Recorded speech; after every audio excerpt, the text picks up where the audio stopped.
तिरंगा न्यूज, सत्य जनतेसमोर।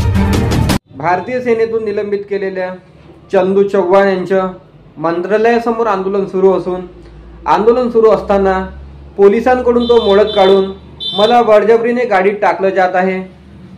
देवेंद्र फडणवीस यांना गेल्या अनेक दिवसापासून न्याय मागत असल्याचे बोलत मला बेकायदेशीररित्या डांबवलं जात आहे असा आरोप चंदू चव्हाण यांनी देवेंद्र फडणवीस यांच्यावर केला आहे। चंदू चव्हाण थेट देवेंद्र फडणवीस यांना आव्हान करताय की तुम्हाला होत नसेल तर पदावरून खाली उतरा, अशी भाषा चंदू चव्हाण यांनी देवेंद्र फडणवीस यांच्यावर वापरली आहे। ब्युरो रिपोर्ट, तिरंगा न्यूज, मुंबई। यांच्यामध्ये ताकद नाहीये आणि चालले आतंकवादी सारखं, देशद्रोही सारखं घेऊन।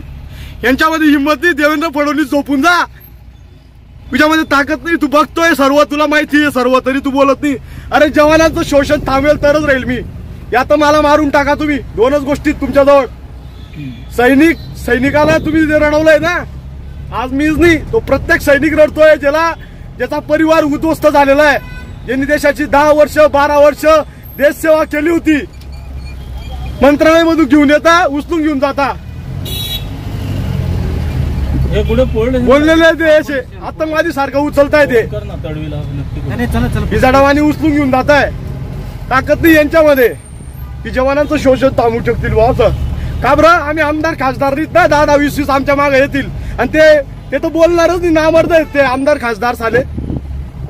आपण विकलो गेलोय, आज देशाला वाचवण्याची लढाई एक जवान लढतोय। तुम्हाला वाटायला पाहिजे काहीतरी लोकांना, इतक्या दिवसापासून भीक मागतोय, तुम्ही मस्त गंमत पाहताय, फोटो पाहताय, कॉमेंट देताय, हेच होणार आहे आयुष्यभर।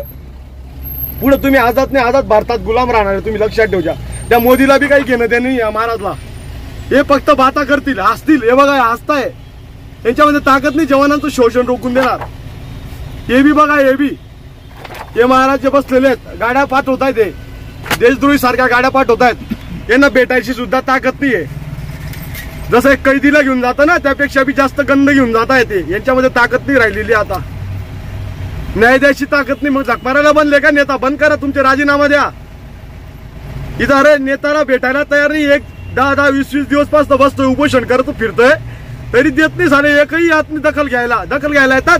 म्हणे जवान नोकरी करू शकत नाही, का करू शकत नाही? मला उत्तर द्या ना, कागद द्या ना।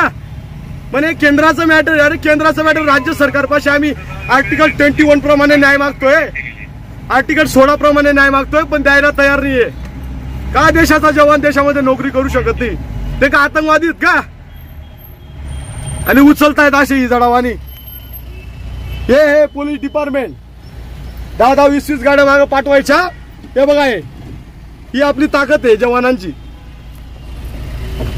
या व्हिडिओला पाठवा त्या देवेंद्र फडणवीसला, जागे करा त्याला, नाही तर राजीनामा घ्या त्याच्याजवळनं, मी मेल्यानंतर घ्या, नाही तर राजीनामा। जय हिंद, वंदे मातरम।